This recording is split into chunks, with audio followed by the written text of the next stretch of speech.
So I want to talk about this new movie Conclave, which is basically 12 Angry Men, but instead of jurors trying to decide if somebody's guilty, it's cardinals trying to decide the new pope. But yeah, it has a lot of similar vibes and themes because it's just like a bunch of men who are sequestered off from society in order to make this decision. And they all have to convince each other to align on what the correct decision is. And they have to convince each other based on their principles and understanding each other's principles. And so when I saw the trailer for this, I had to go because there's something really funny to me about thrillers where the stakes are not meaningful to me. Like, everyone in the film really cares, but I don't. And so I generally tend to find that pretty funny. Also, it's just got a really wild ending that I did not see coming. So yeah, I guess we'll get there eventually. So for a little more context, I'm a former Catholic schoolgirl in that my family temporarily sent me to a Catholic school, and we weren't Catholic. And so I kind of have this weird relationship with Catholicism where I like kind of know a good amount about it, but I also find it kind of silly. And I think being able to find it silly is definitely a luxury because I haven't really like suffered under the oppression of it that I know a lot of people have, mostly because like the stakes were really low when I was in elementary school, so like the worst they could do was make me pray in class or whatever. I did get a failing grade in religion class, which was the only not A I ever got in school, so take that for what you will. So this movie kind of felt like a weird liberal fantasy in that there are villains who are kind of caricatures of bad characters, and then there's like the progressive people. Like, everything just kind of works out. Like, it feels like this was made for, I don't actually even know who the audience would be for this, but it feels like it was made for, like, vaguely liberal progressives, I guess? I'm not really sure. But yeah, so I'll go through the plot a bit. Also, I'm just going to spoil it because I kind of think nobody's going to watch it, because I went on opening night, and other than the friends I dragged with me, there was one other couple there. And they were very old and very sweet, but the theater was empty. So I kind of gathered, given its lack of broad appeal, that I could probably just talk about it. So it starts out and the Pope has died. And in the credits, the dead Pope is credited as Dead Pope, so I'll refer to him as Dead Pope. So Dead Pope dies, and I'm just gonna refer to people based on their accent because there were a lot of names, and I'm not very good with names, and you haven't seen it, and you probably won't, so the names won't be meaningful to you. So Dead Pope dies, and Ralph Fiennes, who is sort of the main character, is sort of second in command. He's like a dean, and he now has to lead the Conclave. The Conclave being where all the cardinals from around the world all come together to elect the next pope. So Ralph gets all the balls rolling and brings in all the cardinals from all around the world. And one of the things that is kind of important in the context of the Papal Conclave is that everyone needs to be sequestered from the outside world. So they put up all these barriers and lock all the cardinals in. Right before they're about to sequester everyone and shut the doors, this random cardinal shows up that nobody's heard of before.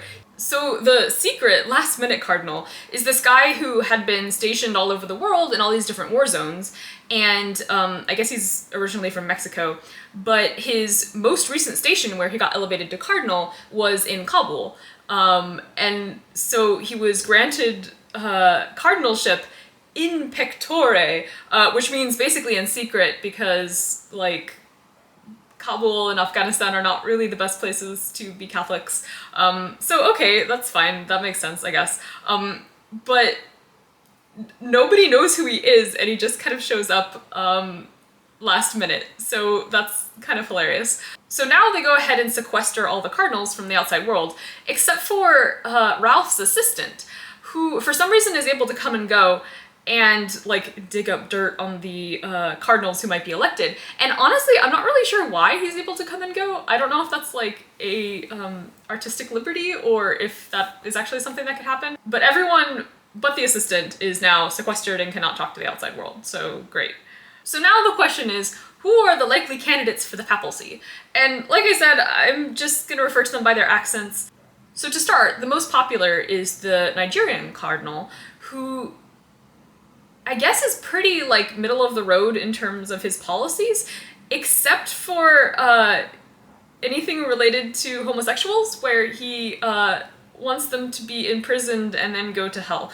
So it's kind of weird, but the other cardinals kind of see him being elected as a progressive move because he's black, but also not great for like necessarily the progress of the church itself. So he's kind of an interesting character in that sense.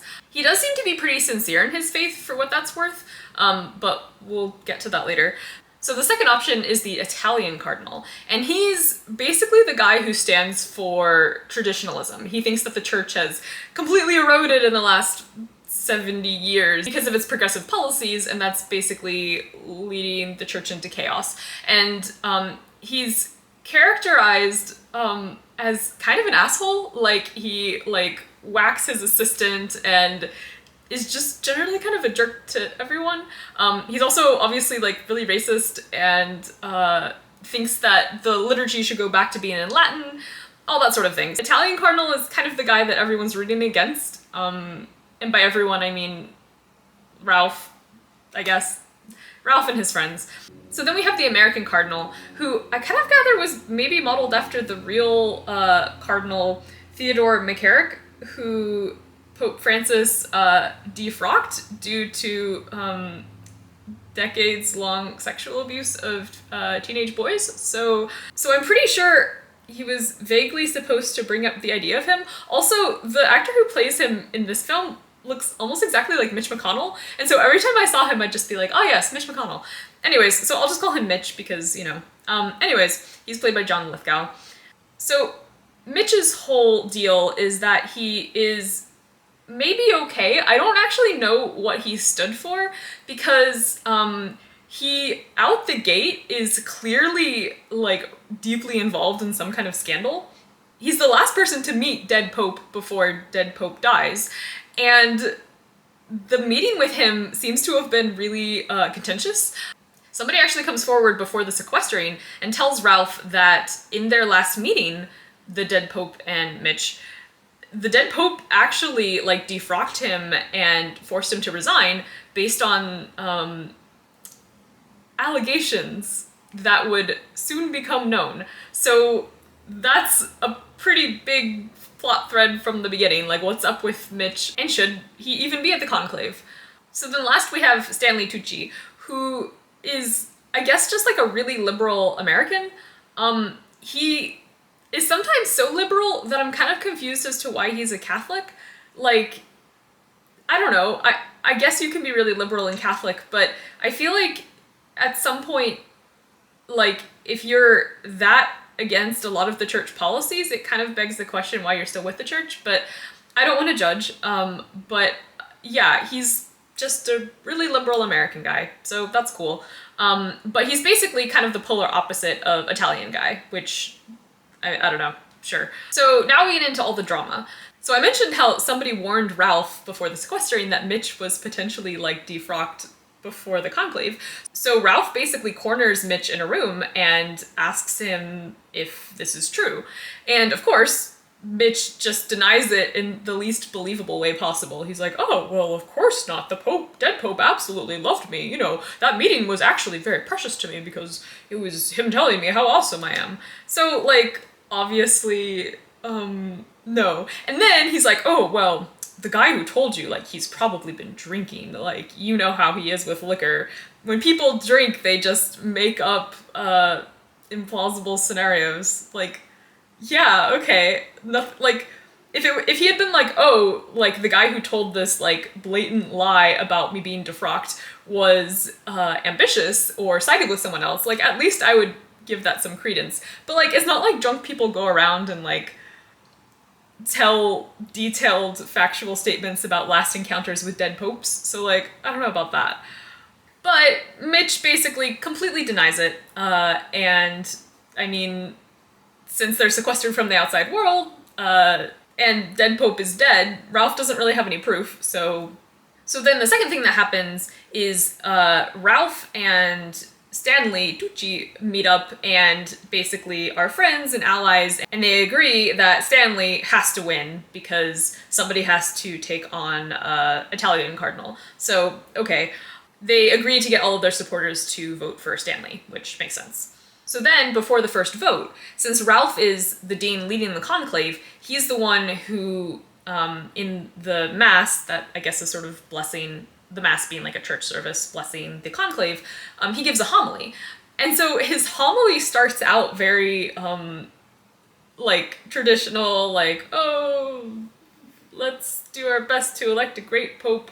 And then, in the middle of his homily, he kind of, like, swaps over to this sort of heartfelt, impassioned speech about how the worst sin, in his opinion, is certainty. Because the sin of certainty means that you basically don't ever update your beliefs. And in doing so, your certainty blocks out the ability for you to have faith. So I think it's a fairly well-said speech, and it's fairly compelling. I think it's pretty clearly pro-Stanley and anti-traditionalist, which you can tell because Italian cardinal gets really pissed. But yeah, it's fine. But it has some unintended consequences. So then they go to the first round of voting. So they go into the Sistine Chapel, and each of the cardinals, I think there's like 108 of them, all have to place a vote for who the next pope should be. And they need a 2/3 majority to win, and basically they have to just keep voting until someone eventually gets the 2/3 majority. So the results of the first vote are that the Nigerian cardinal, Adeyemi, has somewhat of a lead, but the unexpected twist is that cardinals voted for Ralph, who wasn't really supposed to be a candidate, and they're only voting for him because he gave such an impassioned homily. And so Stanley's really upset because, like, he views the homily as sort of a potential campaign speech, sort of nominating himself, which I don't think Ralph intended, so that's kind of awkward. So then things get interesting when the nun that Adeyemi, the Nigerian cardinal, impregnated when she was 19, shows up, supposedly out of the blue as a nun working for the conclave, and then bumps into Adeyemi and confronts him. Well, sort of. But in any case, this kind of ruins the chance for Adeyemi's candidacy, because having fathered a child is sort of going to be the source of a lot of rumors and problems for the Catholic Church. So now he's out. So I mentioned how Ralph has this assistant who can kind of just leave and come back, which is, again, I don't totally understand that, but he uses his assistant to basically dig up some dirt on the different cardinals. So he uses him to try to dig up what that weird scandal was with Mitch, the guy who supposedly got defrocked and is now, like, potentially the lead candidate to earn the papacy. So he manages to find the report that says that, and this is kind of a twist because I think it's kind of implied up to this point that maybe it was like a sexual scandal, but he basically digs up these financial reports and finds out that Mitch has basically been bribing a ton of cardinals to vote for him. So Ralph basically goes to the copy machine and copies the reports and sets them on everyone's dinner table to sort of expose him. So that means that Mitch is out of the way. So then there's this whole conversation between Stanley and Ralph about how Stanley sort of accuses Ralph of having ambition, which he shouldn't have in this context because it's costing them the papacy. And there's sort of this interesting question of, like, what does it mean to vote strategically versus voting for who you think is the best? I mean, this has sort of been a theme the whole time, and this really upsets Stanley because they're supposed to work together to ensure that the liberal values prevail. But after Ralph brings out the scandal about Mitch, I guess for some reason Stanley sort of changes his mind and decides that Ralph is actually courageous and a good leader and actually deserves to be pope. So for the fifth vote, we're at 5 now. So for the fifth vote, it's basically between Ralph, who again wasn't even really supposed to be a candidate, and traditionalist Italian cardinal. And this is where I feel like the story kind of goes off the rails a bit. So they're voting, and it really seems like Ralph is probably going to win, which is nice. He votes for himself, which I find kind of funny because every time he votes with his heart of who he thinks should be the best pope. So now he decides that he should be the best pope. So, like, cool. So he writes his own name, and he is about to put it into the voting vesicle. And then a suicide bomb goes off. from outside the Sistine Chapel. I didn't see this coming, but okay. So none of the cardinals end up being injured. So they're all brought to this theater where they're told by a security officer that a suicide bomber ended up killing like 52 people outside the Vatican. So then traditionalist Italian cardinal stands up and lets everyone know that clearly this was the Muslims, which nobody said until he said that, so okay. But clearly this was the Muslims, and clearly this is the fault of the church being accepting of other faiths. And so Italian cardinal goes off on this really racist rant, removing all the progressive tolerance that the church has begun to show for other religions, because clearly they're not even human or whatever. And then the secret cardinal stands up. And where did secret Mexican cardinal come from? I don't know. But he stands up and he says, "You don't know what it's like to be in a war zone and see people die. The people who we're fighting are not those people. The people we're fighting are in here." And then secret Mexican cardinal also kind of like rebukes everyone for focusing so much on politics and not focusing on their religious mission and their duty to God, which, like, okay. And I guess the idea is that the secret Mexican cardinal, who has been stationed in Kabul, which is a place that has actual, like, serious risk to the ministry compared to all these cardinals and their sort of cushy positions, they're all moved enough that they vote for secret Mexican cardinal. And so you would think, oh, that's the twist. Like, wow, we didn't see that coming. Like, where did this guy come from? Like, I guess he's Pope now, even though nobody even knew he was a cardinal, like, 2 days ago. But no, that's not even the twist. The twist is, like, way funnier or weirder. I don't know. So they're going to have the ritual where he dresses up as Pope and then, I guess, goes out and blesses people or whatever. But before that can happen, Ralph's assistant comes up and pulls Ralph aside and says, "I found out information on Mexican cardinal. He was supposed to have this medical procedure in Geneva that the dead Pope paid for, but last minute he didn't go to the procedure and we don't know why." And then, like, in the best moment of the whole film, Ralph is like, "Oh, like, what was the procedure?" And then the assistant's like, "A hysterectomy." Yeah, so secret Mexican cardinal is intersex. And so old Pope sent him to Geneva to remove his female parts such that he could, like, I guess, still be in the church. And so he decided not to do that because he decided that he was happy with how God made him, which, okay.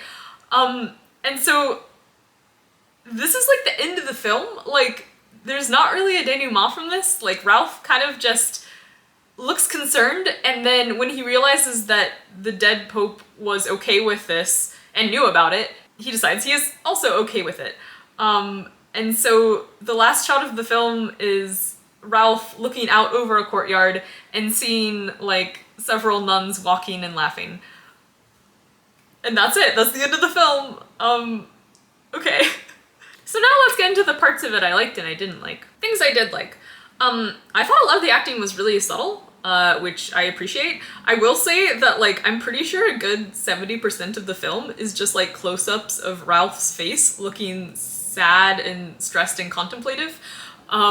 It's so many shots of just zoomed in on his face looking sad and contemplative. I kind of just want to put together a short film of just those shots because I found them kind of funny. But I mean, his acting's really good. It's subtle and I appreciate it. I also kind of like the twist where Mitch, the American cardinal, is not actually a pedophile. It really feels like he's going to be a sexual offender.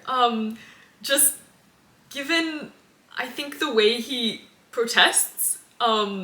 I don't know, like, it really feels like that's what's coming. And so when it turns out he's just, like, bribing everyone, like, I didn't see that coming. So I don't know. I appreciate twists that I don't see coming. I also really like kind of the setup where you find out sort of slowly that old dead Pope knew he was dying and sort of had this master plan to try to manipulate who ends up getting the candidacy, the papacy. like, I don't know, I really like mysteries, and I kind of like the idea that somebody dead is still around pulling the strings, and I don't know, I thought that was fun.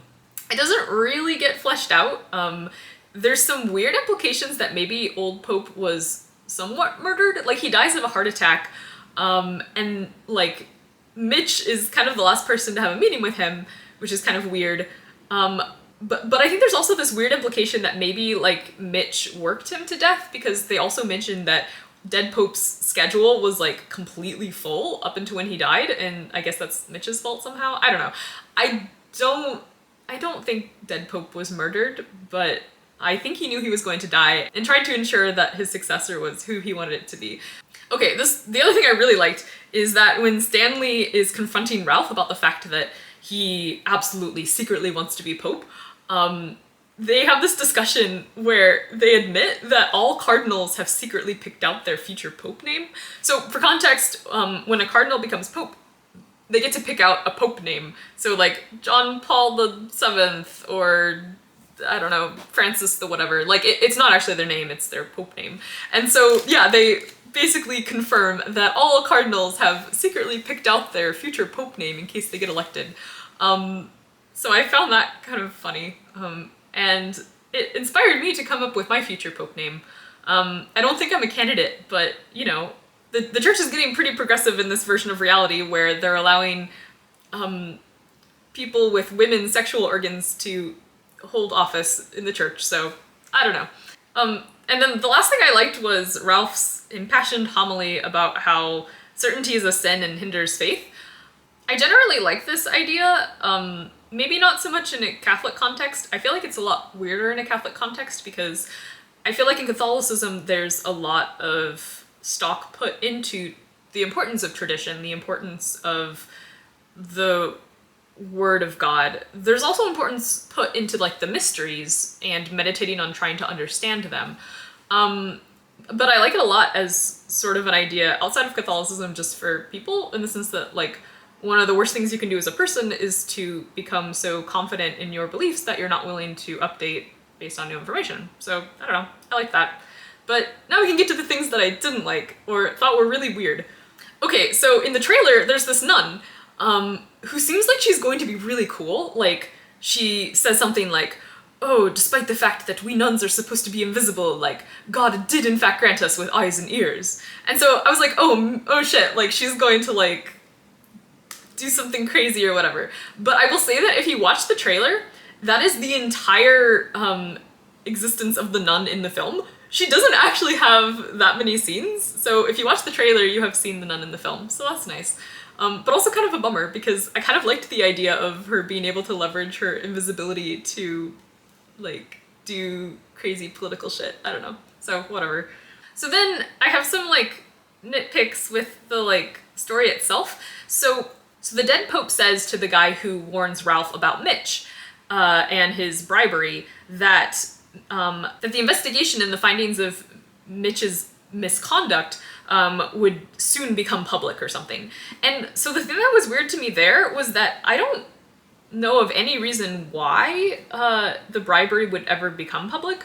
Like, I thought it felt like a red herring where it was like, oh, like there's about to be some huge sex scandal. And so I think the problem is that when you add a red herring that removes kind of some of the reasonableness and viability of the real answer, it's not a good red herring, it's just kind of confusing. Like, there's no reason for the bribery to ever come out.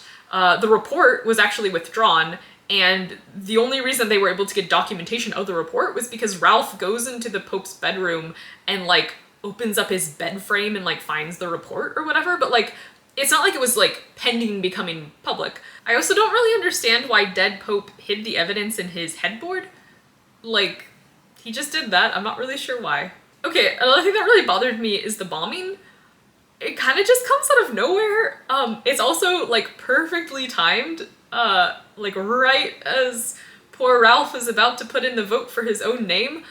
And the whole, like, diatribe from traditionalist Italian cardinal about Muslims also just kind of completely comes out of nowhere. Like, they didn't mention Muslims before. It wasn't like they were talking about the strife of them in the church. I guess the secret Mexican cardinal is secretly stationed in Kabul, but like what would have made a lot more sense is if the bombing actually had to do with the fact that like him showing up at the Vatican made his cardinalship known, and so this was like a retaliation for a cardinal being stationed in Kabul, but that also doesn't actually seem to be what happened, so it just feels really out of the blue. Actually, side note while I'm mentioning this, so it seems like this was a book, and so I'm kind of wondering whether there might have been some things in the book that didn't make it to the movie that kind of makes the movie make less sense, like maybe these things made more sense in the book. Okay, another thing that bothered me. So, everything just works out perfectly. Like, everyone in this movie who has any remotely bad intention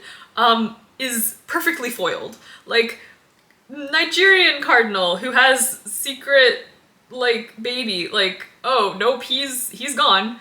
Cardinal who bribes people, he's out. Italian cardinal who, I guess his crime is traditionalism, like, he's out. Like, I think what annoys me is that, like, whenever Ralph shows up with any level of evidence, like, for the most part, everyone just goes with it.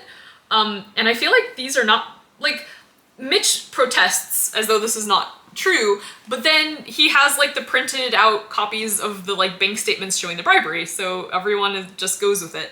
I don't know, it feels too tidy that, like, everything just works out. Like, I think I said feels like sort of a liberal fantasy for, like, the best version of the church, because the person who ends up getting elected is, like, the most pure and the most loving and the least corrupt. So, like, okay. But also, that's just not how things work. Like, the whole point of corruption and bureaucracy and stories about that is the fact that they're so embedded in systems that you can't really, like, detangle them. So, I don't know, I didn't really find that satisfying. I found that kind of stupid. And another note on sort of the villains of the story, like, they're all just kind of caricatures of people. One thing I wish that the movie did a little more was give some more nuanced characterization to people. Like, traditionalist Italian cardinal is only ever shown, like, being racist, saying that the church has gotten shitty, or, like, slapping his attendants. Like, okay, that's it. He's bad. Okay. Same thing with Mitch. Mitch is either, like, lying badly or... Well, actually, no, I feel like all of his scenes are just him lying badly. So, like, okay, he's clearly a bad person. And then I guess, like, Stanley is given a little bit of nuance where, like, at first he's like, oh, no, I don't want to be Pope. Like, no sane person would. It's too big of a burden. But then secretly he also obviously has ambition. And so he gets frustrated when his, like, chance to become Pope is sort of thwarted. But I don't know, like, I think these stories are the most compelling when you're not just met with a bunch of one-dimensional villains. Like, I think stories of serious corruption in powerful institutions are important stories to be told. And I feel like a story like this just kind of whitewashes the insidiousness of just how power corrupts people. Okay, so then the other complaint I had was with Secret Mexican Cardinal. I really liked the actor. I thought he did a really good job, but it was more just sort of the premise. So there were several things about this that kind of bothered me. One is that it's kind of said a few times that, like, everyone is, like, pretty racist. Like, it's a huge deal that the Nigerian Cardinal Adeyemi is taking a lead, and that's seen as the church being really progressive. Not because of his views, but just because he's black. So, like, okay.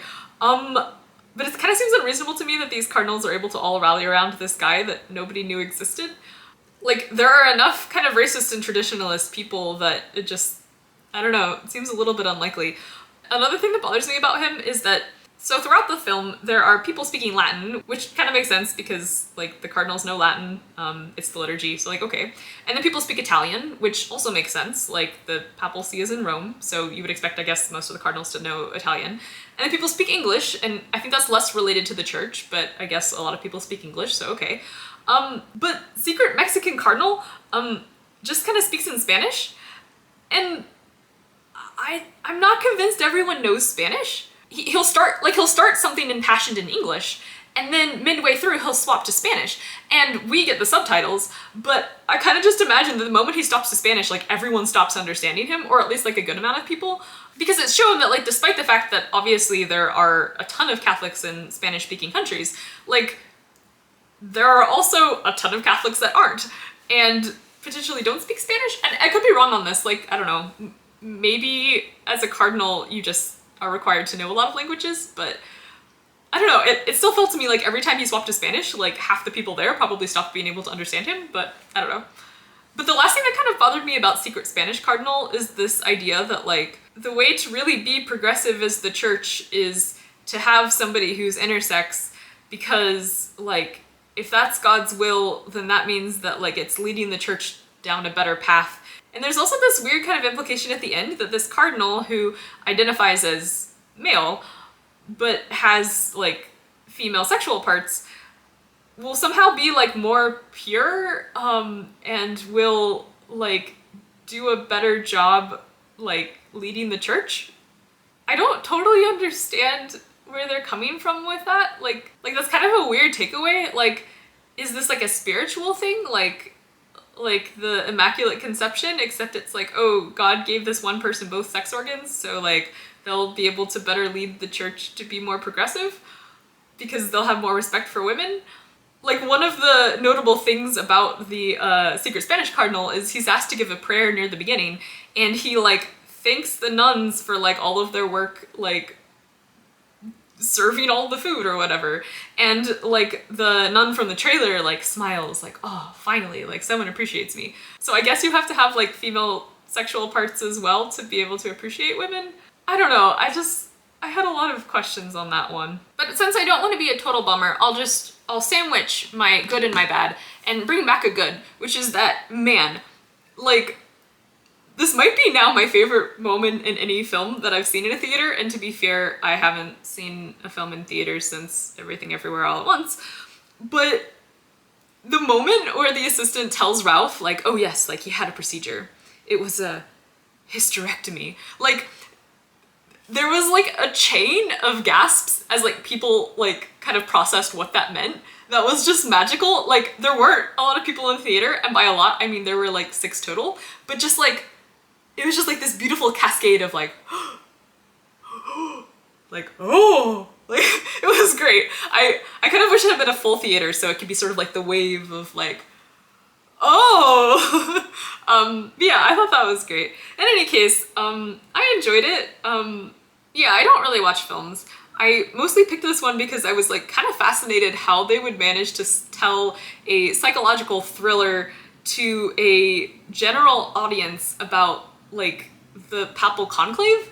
Like, that seems like something really hard to do, because I feel like most people would come in and be like, I don't care about the Pope. And then there would be a set of people who would come in and be like, I really care about the Pope. Like, what are you saying about the Pope? So like, who are you gonna make this for? How are you going to make it a thriller? Because like, I did feel like at times it felt a little bit like a comedy, in the sense that when there's this intense amount of tension for something that like you don't really have any stake in, like, okay, yeah, I can see you're really stressed right now. Sorry to be you. Oh, yeah, also one more thing I didn't like is that I don't feel like, I don't blame the cardinals exactly, but I feel like the film itself didn't really give enough attention to like all of the people whose lives would be like really heavily affected by who the next pope would be. Like, imagine you live in a country where like who the next pope is basically defines like whether or not you'll go to prison or whether or not you'll be considered human. Like, in the US, we don't really have Catholicism as intertwined with our government, but like there are definitely countries that do. And so it felt kind of tone deaf to have these like, especially like the American cardinals saying things like, oh, you know, like, we're just going to back this like really like concerning person because he's like less bad than this other person. I don't know. But yeah, anyways, I saw the film and I was like, oh, I should like say something about it because I don't think anyone will see it. I'm not really sure why that was my takeaway, but yeah. Also, I already had my outfit and I realized that I looked kind of like a nun because, so for Halloween this year, I'm being the specter of Minji Ta from Sword and Sorcery. And so I have this hood on my head. like this. And so the idea is that, so imagine you're at a Halloween party and there's this cluster of people and they're all chatting to each other, but one of them's facing you and it's a spooky skull. And so the idea is that I'll have this, like, so I'll look like a spooky specter from the back, and then I'm gonna put Yako on the back of my head, like, and then, and so that's what you'll see when you walk up to a group of people talking at the Halloween party. But, so I thought it'd be fun to film this film with my cool hood up, because then I feel like it makes me look like a nun.